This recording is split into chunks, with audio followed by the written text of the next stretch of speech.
Fancy garment and men's wear शादी ब्याह के मौके पर sherwani, 3 piece, pant shirt, Ayesha Nagar police station के सामने, हजार खोली, मालेगांव। प्रोपराइटर चांद खान। मानव समाचार, मानवता के हक में। आप देख रहे हैं मानव समाचार। आइए देखते हैं ब्रेकिंग न्यूज।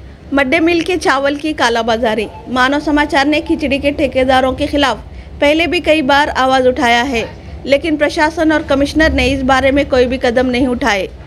आज फिर कई ट्रक चावल की पकड़ी गई हैं, लेकिन आज भी प्रशासन चुप्पी साधे है। इसका फायदा उठाकर लोग खिचड़ी की कालाबाजारी कर रहे हैं। आज कोई भी ठेकेदार खिचड़ी को गंदगी के पास बना रहा है। इसकी वजह से बच्चों के सेहतों के साथ खिलवाड़ हो रहा है। कितने ठेकेदारों के पास हाइजेनिक और सैनिटाइजर किचन है, जिससे बच्चों को फ्रेश खाना मुहैया हो रहा है। किस बेस पर इन ठेकेदारों को ठेका दिया गया है? गवर्नमेंट जीआर के मुताबिक 6 तरह के खाने बच्चों को दिए जाने चाहिए, लेकिन स्कूलों में दाल और चावल ही पूरा हफ्ता दिया जाता है और दाल भी पानी की तरह होती है। स्कूल मैनेजमेंट और टीचर्स की मिलीभगत की वजह से बच्चे अच्छे खाने से महरूम रह जाते हैं। ऐसे ठेकेदारों को किसने हक दिया है कि बच्चों की सेहत के साथ खिलवाड़ करें? इन ठेकेदारों के खिलाफ मानव समाचार ने हमेशा आवाज उठाया है और उठाता रहेगा, और ऐसे घपलेबाज बच्चों की जिंदगी के साथ खिलवाड़ करने वाले ठेकेदारों को मानव समाचार बेनकाब करेगा। अब तुमको पकवा के लेना है, तुम्हारे घर से 1 रुपये डालना नहीं है, उसको ऑर्डर देना है ठेकेदार को कि ऐसा बना। उसके बाद अगर तुम लोग किसी लड़की है हमारे बच्चों का ऐसा खिलवाड़ करेंगे तो आगे बच्चे अगर मरे भी तो किसके मारेंगे? पब्लिक के मारेंगे। तुम्हारा क्या है?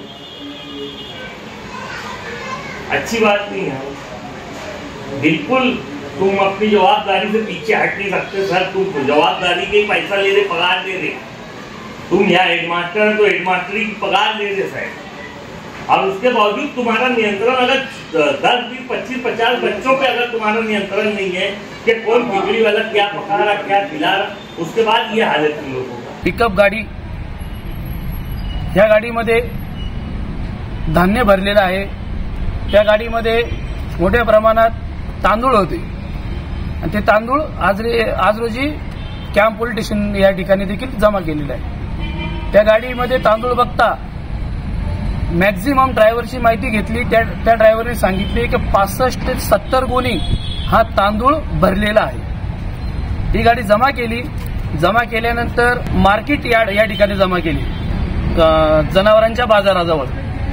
त्या गाडी जमा झाल्यानंतर ॲडिशनल गुंजाळ साहेब यांनी देखील चांगली कारवाई केली। वेळेवर त्यांनी सगळे पोलीस कर्मचारी यांना पाठवून दिले होते। हे लोक एक विद्यार्थी हा आपल्यासाठी, या देशाच्या भविष्यासाठी खूप महत्वाचा आहे। यांचं नागरिक तत्व आणि यांचं आरोग्य अतिशय धोक्यात आहे, कारण की हा असा चुकीचा माल हा व्यक्ती दुसऱ्या लोकांना, व्यापाऱ्यांना हाताशी धरून स्वतःचं पोट भरण्यासाठी गोर गरीब विद्यार्थ्यांचा, लहान लहान मुलांचा तोंडातला घास हा हिरावून नेत आहे।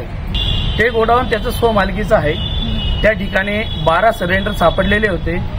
त्यापैकी माहिती अशी मिळाली की 9 सिलेंडर छावणी पोलीस स्टेशनला जमा करण्यात आलेला आहे। माझा प्रश्न आहे, जे 12 सिलेंडरमधून 9 सिलेंडर जमा करण्यात आले, बाकीचे सिलेंडर गेले कुठं?